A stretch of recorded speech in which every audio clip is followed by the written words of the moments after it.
All right, Shalom. I want to start off by giving all praises and glory unto Yahweh, Bahashim Yahushai, Bahashim B'cha Kodash, double honors unto the apostles, the elders, and the bishops of Great Millstone. I want to send much love unto the brothers out there doing this work in truth and sincerity. And also, I want to send peace and blessings unto the believers of the hopeful elect. And in this lesson, I wanted to speak about Shalmaneser III, the king of Assyria, who was the first king to have contact with the Israelites, okay, as in him having a battle and making them pay tribute and so on and so forth, all right? And Shalmaneser III, all right, his name is not mentioned in the Holy Scriptures, but secular history and also artifacts confirm that he was the king during the 8th century, right, or the 9th century, and he had actual battles, with different nations, and Israel. Well, I should say the Northern Kingdom was involved in that. Actually, King Ahab. All right, but I have a few things lined up here, man. As you can see, I got a few tabs lined up, but I just wanted to cover this history because it's important. Our forefathers, man, they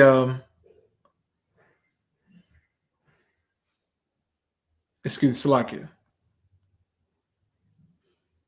Salakia, one moment.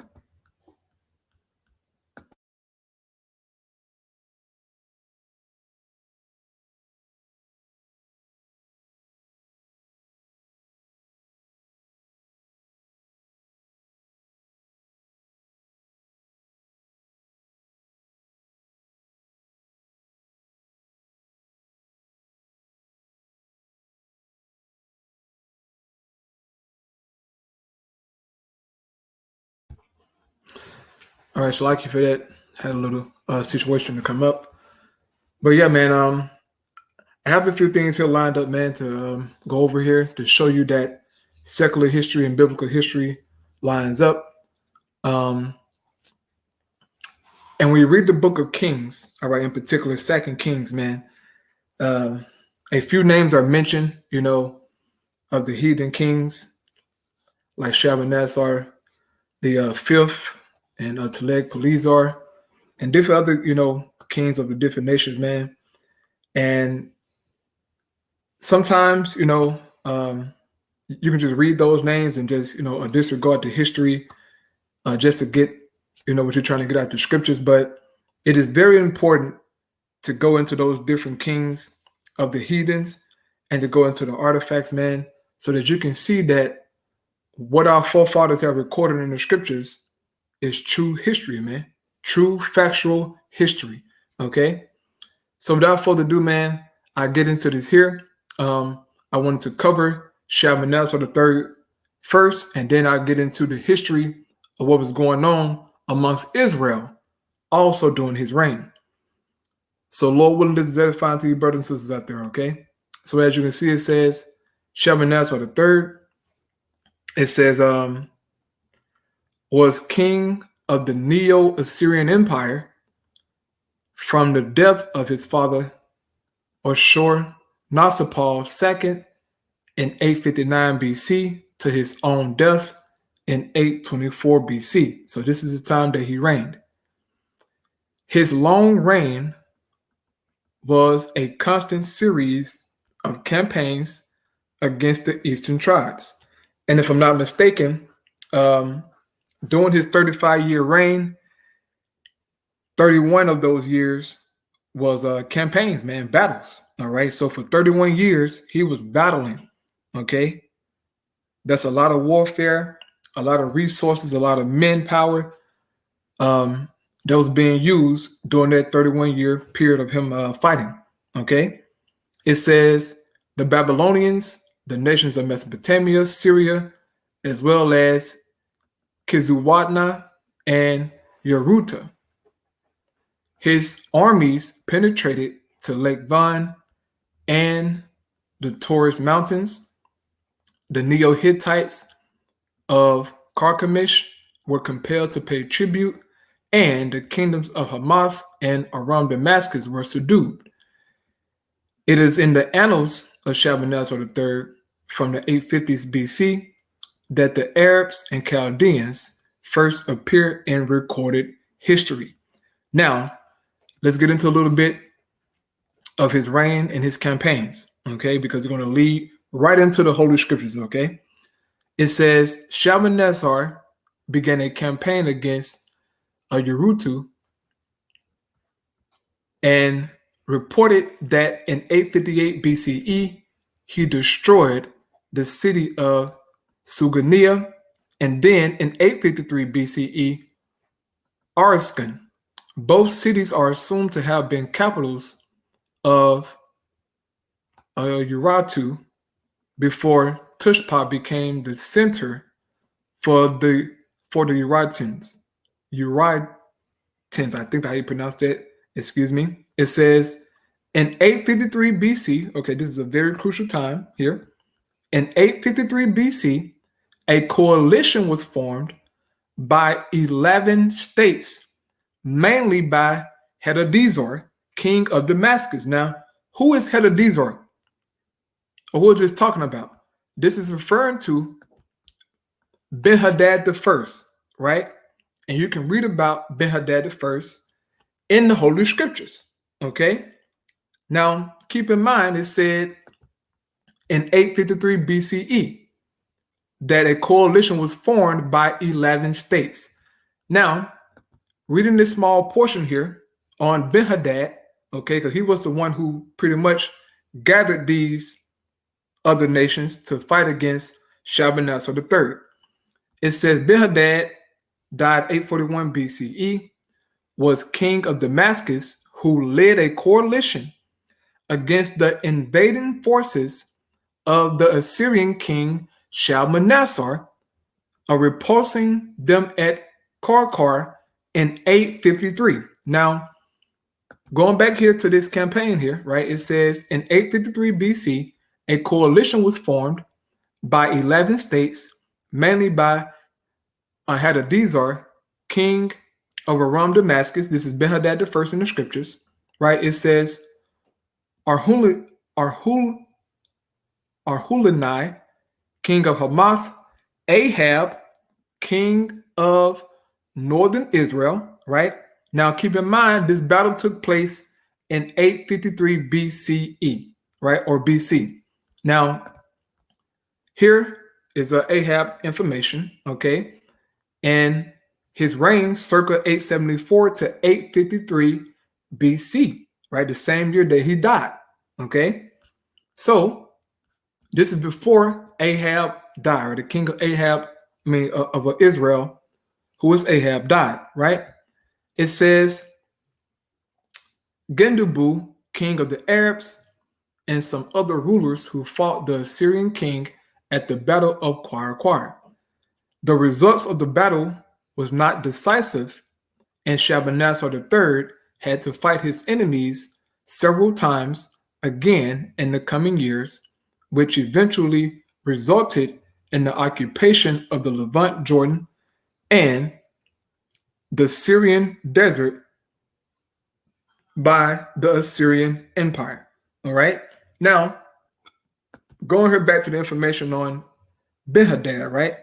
It says, in a battle with him, King Ahab of Israel was killed, right? It says 1 Kings 22, 29, 36. Ben-Hadad was murdered by the usurper Hazael, in which Hazael also is mentioned in the Holy Scriptures. Now, we all know, according to the biblical account, right, that King Ahab, he died in battle, when he tried to retake what was I think it was a Ramoth Gilead, right? Him and Jehoshaphat. Okay, but we know that he died, right?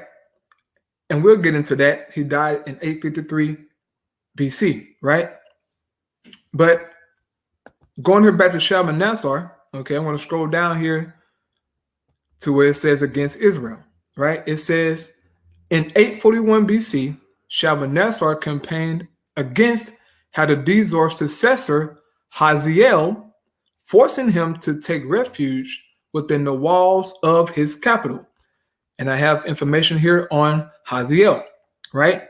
It says Hazael flourished 9th century BC, king of Damascus, whose history is given at length in the Bible, 2 Kings chapter 8 through 13. It says Hazael became king after the death of Ben-Hadad I, under whom he was probably a court official. Ben-Hadad, who was ill, sent Hazael to the prophet Elisha to inquire concerning his chances of recovery. Elisha prophesied that Ben-Hadad would die and that Hazael would succeed him. Hazael, on his return, smothered Ben-Hadad and became king. He ruled for many years, during which time he fought the kings of Judah and Israel with some success, capturing all Israel's possessions east of the Jordan. He was eventually conquered by Shalmaneser III, 859, 824 BC, king of Assyria, who defeated Hazael's forces in battle, the first time taking an enormous toll in lives and equipment and driving Hazael into Damascus, and the second time capturing a number of Syrian cities, Damascus itself, though besieged and its oasis devastated, was not conquered. So we see that in secular history, all right, these things took place, man. And there's artifacts to prove that, all right? It says, while Shalmaneser was unable to capture Damascus, he devastated its territory, and Jehu of Israel, whose ambassadors are represented on the black obelisk, right? This is the black obelisk. Okay, we're going to get into that as well. Now, in the British Museum, together with the Phoenician cities, prudently sent tribute to him in perhaps 841 BC. Babylonia had already been conquered, including the areas occupied by migrant Chaldeans, Sutians, and Aramean tribes, and the Babylonian king had been put to death. So Shalmaneser, all right, he was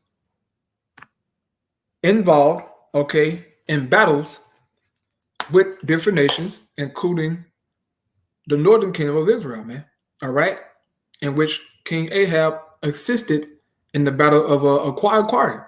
Okay, he sent reinforcements to fight against Shalmaneser, all right, and he's mentioned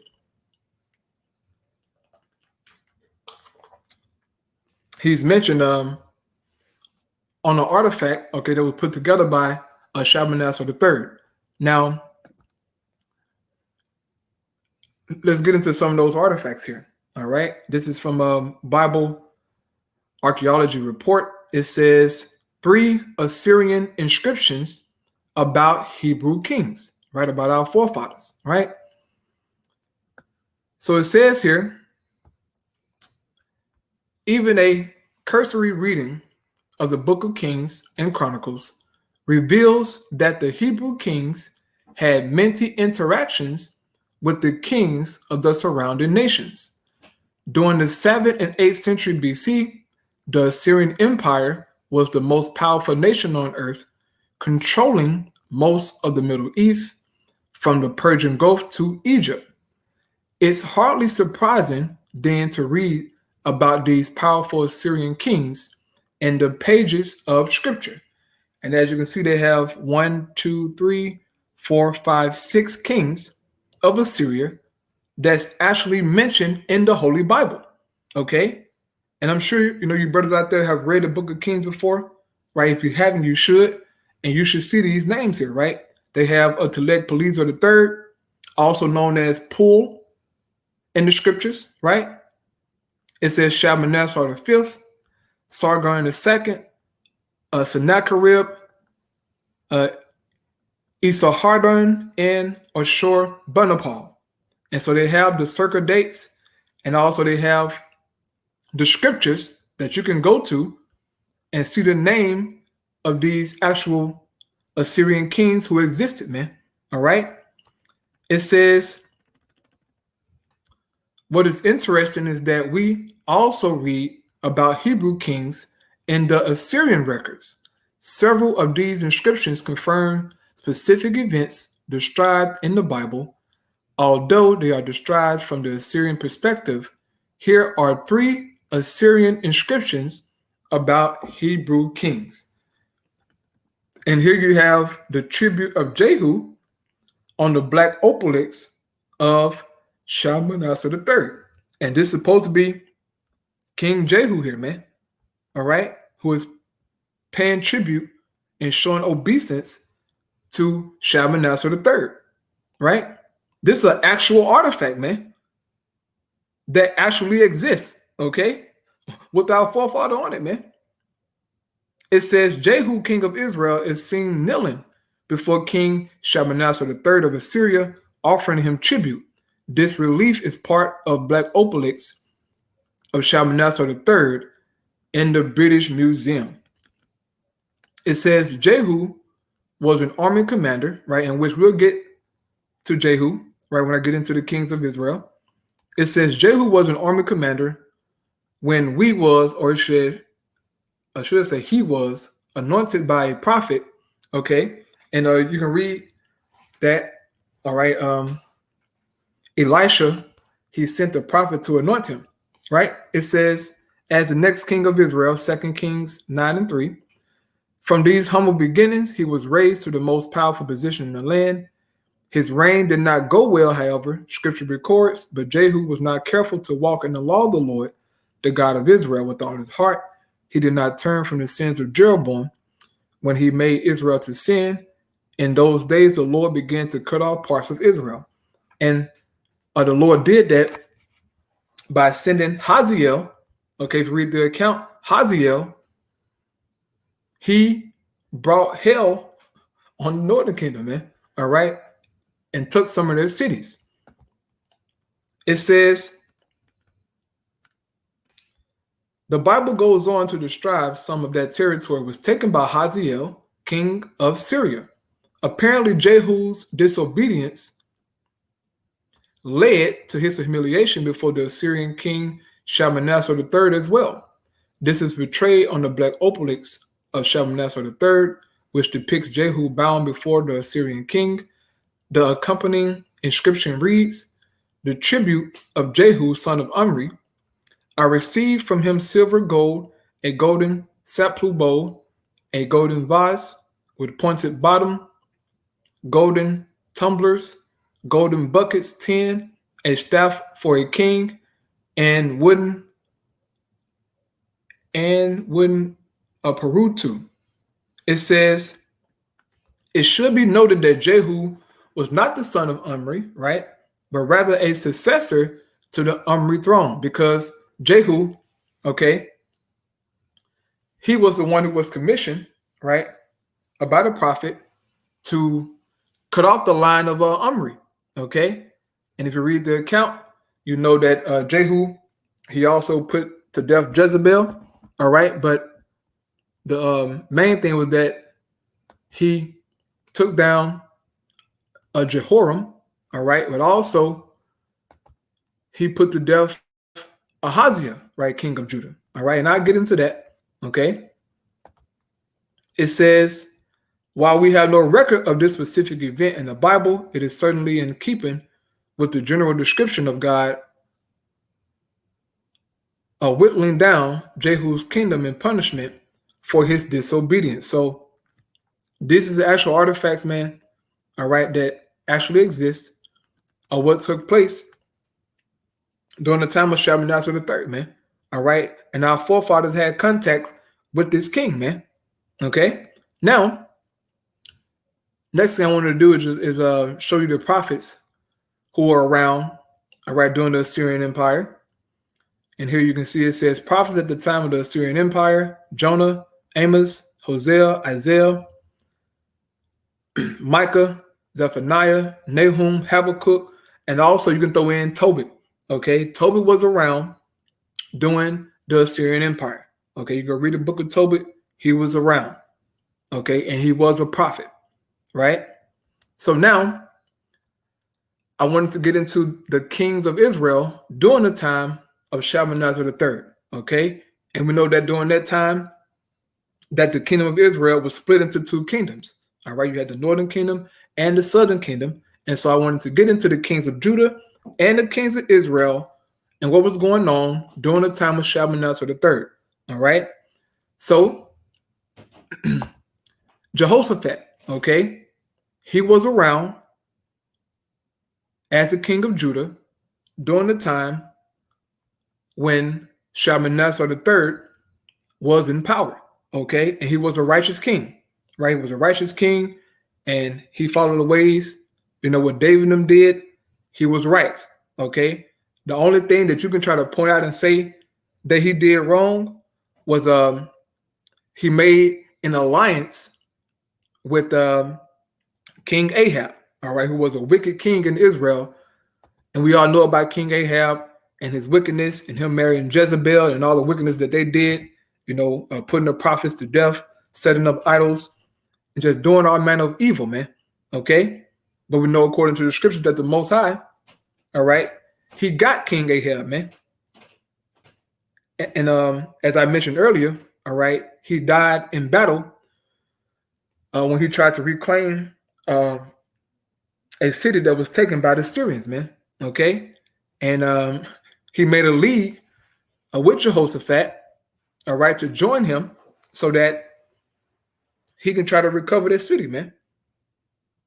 But in that he died because Micah, right, or the prophet of Micah, he prophesied that he would die, man. And we know that King Ahab didn't want to hear from Micah. He said, because this prophet never said nothing good about me. He didn't want to hear it, man. But it was prophesied for him to die. And look, that's exactly what happened unto him in 853 BC when he went to battle. Okay. Now, after the reign of Jehoshaphat, all right, his son Jehoram of Judah, right? Now pay attention to this because you got a Jehoram in Judah and also you got a Jehoram in the northern kingdom. Okay, you got to pay attention to that because I remember the first time reading this, I was seeing Jehoram in Israel, then in Jehoram in Judah. I'm thinking that this is the same dude. I'm like, how the hell he the king? But then he the king there too. All right, when the kingdom has split it. But through understanding, like, okay, these are two different kings. All right, just have the same name. So after the reign of Jehoshaphat, his son Jehoram, right, sat on the throne. He was the king of Judah, right? And after King Ahab, okay, his son Ahaziah of Israel. Now also you have an Ahaziah in Judah, okay? You got to be able to tell the difference between the two, all right? So after Ahab reigned, Ahaziah, his son, reigned in his stead. Now, what happened during the time of Jehoram, all right, in his reign? We know that, according to the scriptures, that his father Jehoshaphat and also King Ahab made a league with each other. And it was a league and a covenant they made with each other through marriage, okay? King Jehoshaphat let his son marry King Ahab's daughter, Athaliah, right? That he had by Jezebel. And you can read this here in the book of 2 Chronicles, chapter 18, right? It says, Jehoshaphat enjoyed great riches and high esteem, and he made an alliance with Ahab of Israel by having his son marry Ahab's daughter. Now, if you go here back to Jehoshaphat, you go down here to his alliances, it says, Jehoshaphat also pursued alliances with the kingdom of Israel in the north. Jehoshaphat's sons, Jehoram, married Athaliah, okay, daughter of King Ahab of Israel. So that was his girl, all right, his woman, Athaliah. And we know that Athaliah was a wicked woman, according to the scriptures, man, okay? And this guy here, Jehoram, he also was a wicked individual, okay? He did not follow in the footsteps of his father, Jehoshaphat, man. And the reason being is because he was with Athaliah, all right, a demon, okay?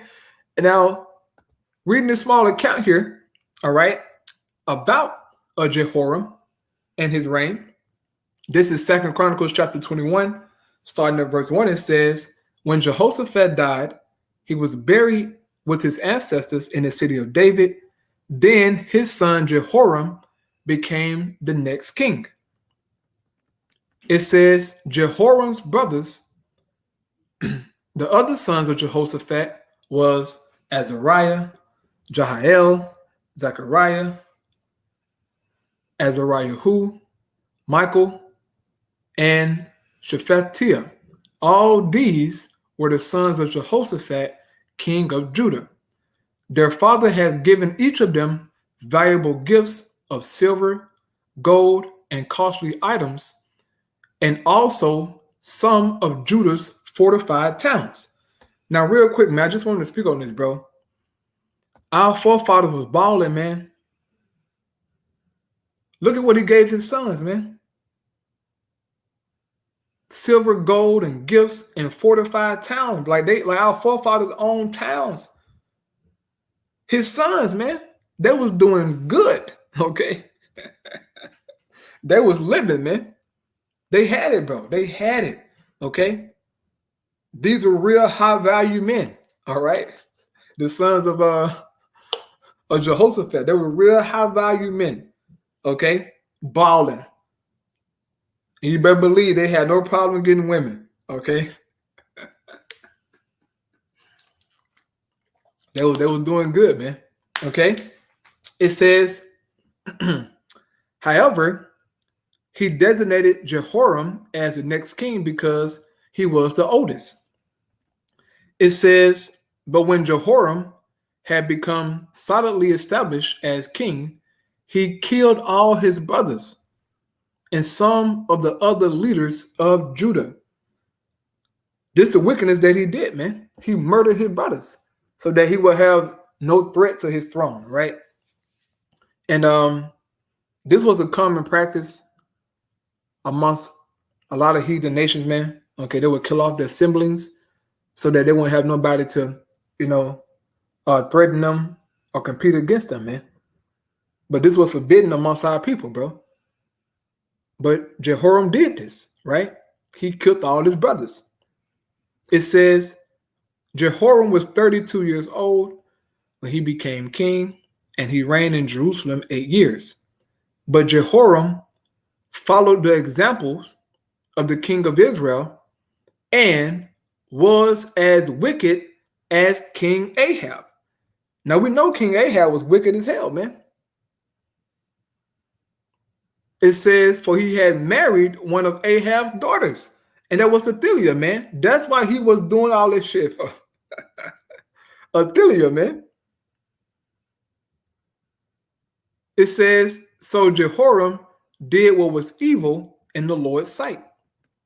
It says, but the Lord did not want to destroy David's dynasty, for he had made a covenant with David and promised that his descendants would continue to rule, shining like a lamp forever. During Jehoram's reign, the Edomites revolted against Judah and crowned their own king. So Jehoram was a wicked king in Judah, man. All right. And he was with Athaliah, who was a demon. Okay. Now, with Ahaziah, right, King Ahab's son in Israel, Okay. You can read about him here in 2 Kings chapter 1, right? How he fell. Well, real quick, you know what? I'll read it. It says, after King Ahab's death, the land of Moab rebelled against Israel. One day, Israel's new king, Ahaziah, fell through the lattice work of an upper room at his palace in Samaria and was seriously injured. So he sent messengers to the temple of Baal Zebub, the god of Ekron, to ask whether he would recover. But the angel of the Lord told Elijah, who was from Tishba, go and confront the messengers of the king of Samaria and ask them, is there no God in Israel? Why are you going to Baal-zebub, the god of Ekron, to ask whether the king will recover? It says, now therefore, this is what the Lord says. You will never leave the bed you are lying on. You will surely die. So Elijah went to deliver the message. And we know that Ahaziah only reigned for what, like 1 year? Okay. 1 year, man. And he died. And Jehoram of Israel, okay, Jehoram of Israel, he came into power, man. And it says circa 852 to 841 BCE. All right. Now, after Jehoram died, okay, his son, excuse me,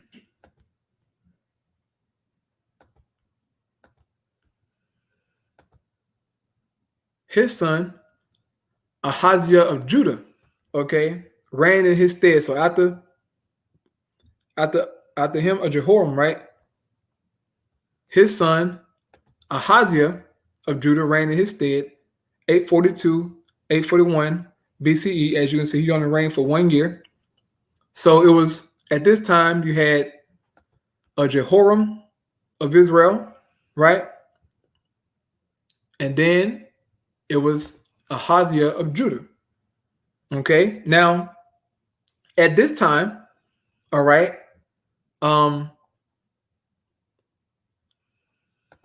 Jehoram, okay, well, you know what? I'll get it here. Let me get it. This is 2 Kings 3:1. It says, now Jehoram, the son of Ahab, began to reign over Israel in Samaria the 18th year of Jehoshaphat, king of Judah, and he reigned 12 years, and he wrought evil in the sight of the Lord, but not like his father and like his mother, for he put away the image of Baal that his father had made.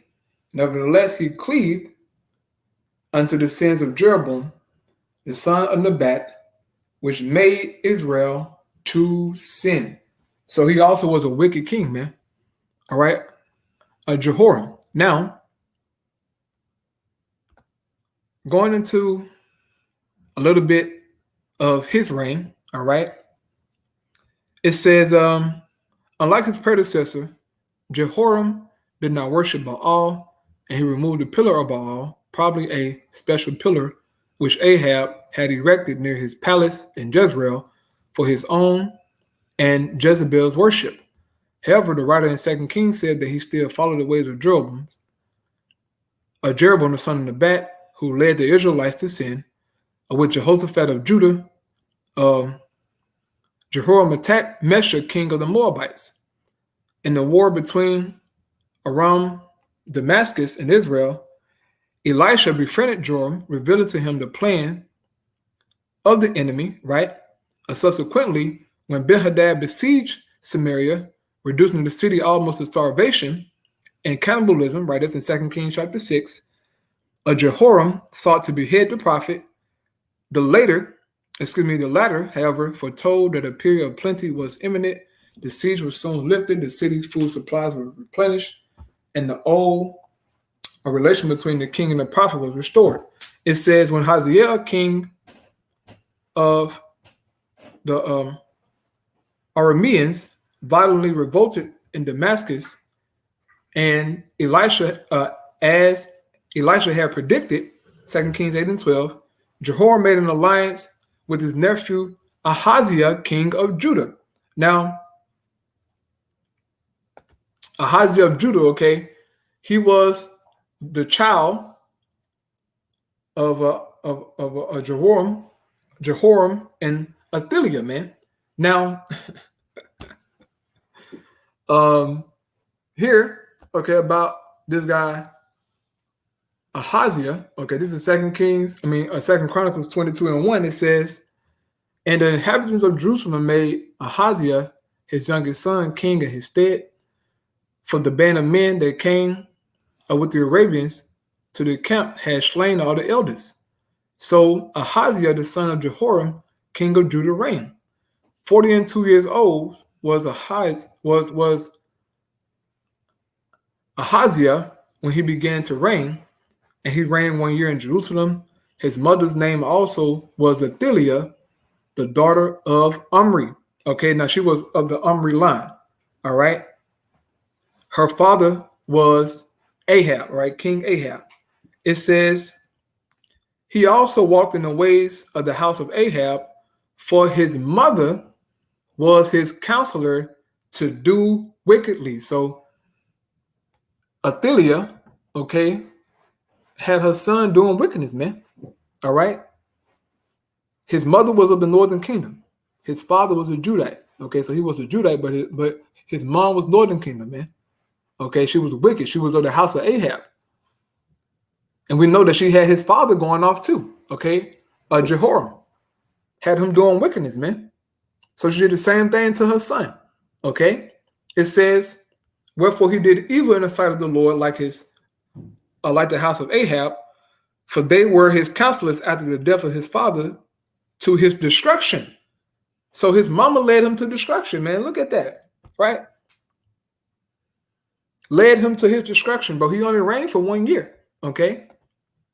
Now, let me see here.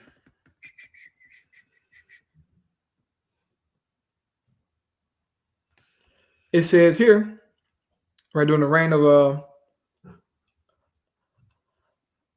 Ahaziah, it says, Ahaziah was the youngest son of King Jehoram in Judah, according to 2 Chronicles 21:16-17. His older brothers had been carried off in a Philistine Arab raid.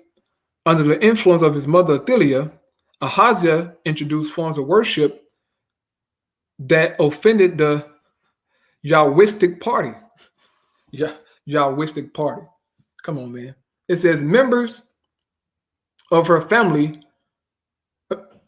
became his advisors and encouraged him to join his uncle Jehoram, king of Israel, in an expedition against Hazael, king of the Arameans. All right. It says Jehoram was wounded in the battle and went to recuperate at Jezreel. Okay, you go read about that account in the scriptures. It says Ahaziah also left the field of conflict in Gilead, and after a visit to Jerusalem, came to Jezreel for a conference with Jehoram, and was caught up in the revolt by Jehu. And we know that Jehu, okay, he was anointed, okay, by one of the prophets that Elisha sent to him to cut off the household of Omri. All right. And when Ahaziah went to visit Jehoram, right, he got caught up by Jehu, man. And according to the scriptures, Jehu put Jehoram to death, and he put Ahaziah to death. Okay. So reading on, it says, according to the account given in the second book of Kings, Ahaziah and Jehoram both went out to meet the rebellious general, with Jehoram learning too late of Jehu's murderous intentions. His uncle was shot by Jehu, who was armed with the bow. And we know, according to the scripture, that bow through his heart, he sunk down in his chariot. As fled for his life, but was wounded at the pass of Gur in Iblim, and had strength only to reach a Megiddo where he died, right? Because Jehu said, hey, look, go get him too. Right? Try to flee away, but he couldn't get away, man. It says, Second Chronicle, however, gives somewhat different account of Ahaziah's death, which has had him hit Samaria at the Jehu's school, only to be found and killed by Jehu Hishman, the king's disorder.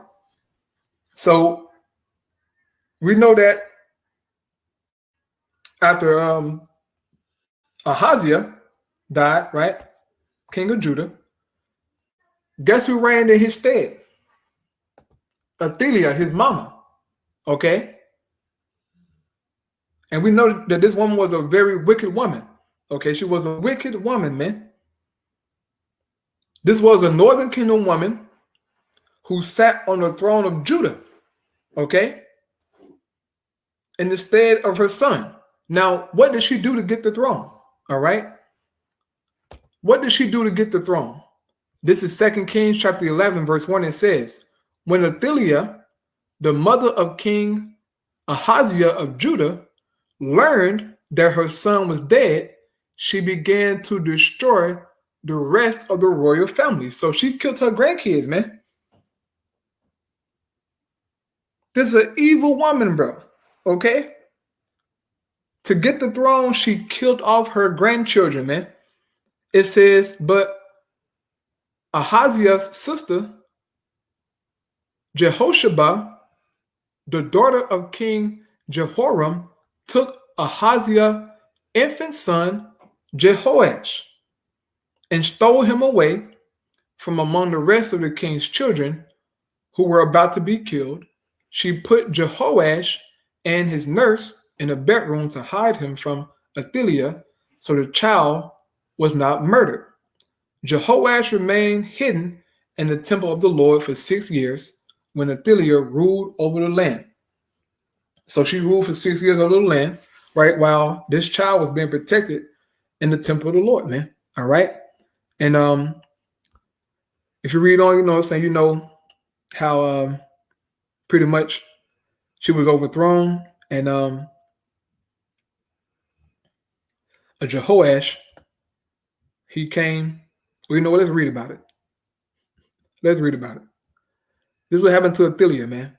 It says, when Athaliah heard all the noise made by the palace guards and of the people, she hurried to the Lord's temple to see what was happening.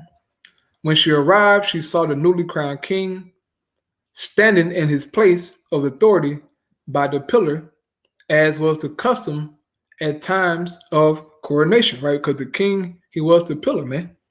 All right. It says the commanders and trumpeters were surrounding him, and people from all over the land were rejoicing and blowing trumpets. When Athaliah saw all this, she tore her clothes in despair and shouted, treason, treason. Now look at this demon, man. Here it is. She killed her grandkids to get the throne. But then she saw one of her grandchildren, all right, the rightful king, sit on the throne. She gonna holler some treason, all right, like he was in the wrong. That's a woman for you, man. It says, then Jehoiada the priest ordered the commanders who were in charge of the troops, take her to the soldiers in front of the temple and kill anyone who tried to rescue her. For the priest had said she must not be killed in the temple of the Lord. So they seized her and led her out of the gate where horses entered the palace's ground, and she was killed there. So she was overthrown, man. All right. For being a demon. And then Jehoash, all right, he was 7 years old when he became king. Now, I wanted to go back to Jehu, okay, because it said that, he here, according to the dates, he took the throne in 841 BC. All right. And the reason that I'm going back to him is because of the black obelisk, right? That was set up by Shalmaneser III. Okay. Jehu is mentioned, man. All right. He's mentioned in secular history. He's mentioned on his artifact. All of this is real, man. Okay. So I just wanted to touch over that, man. I know it's kind of lengthy, All right, but this information is crucial, man. I didn't want to make it too long and drawn out. I think I'm going like 45 minutes now. But you brothers and sisters, man, you know, get a chance, you can go back through this video, you know, and go through it, you know, piece by piece, but just gather the information, all right, concerning Shalmaneser the third. And Lord willing, you are edified here. I'll praise Yahweh Bashim Hoshai, Bahashem Chakadash. The one is unto the apostle, that was the great millstone. Peace and blessing to the elect. Shalom.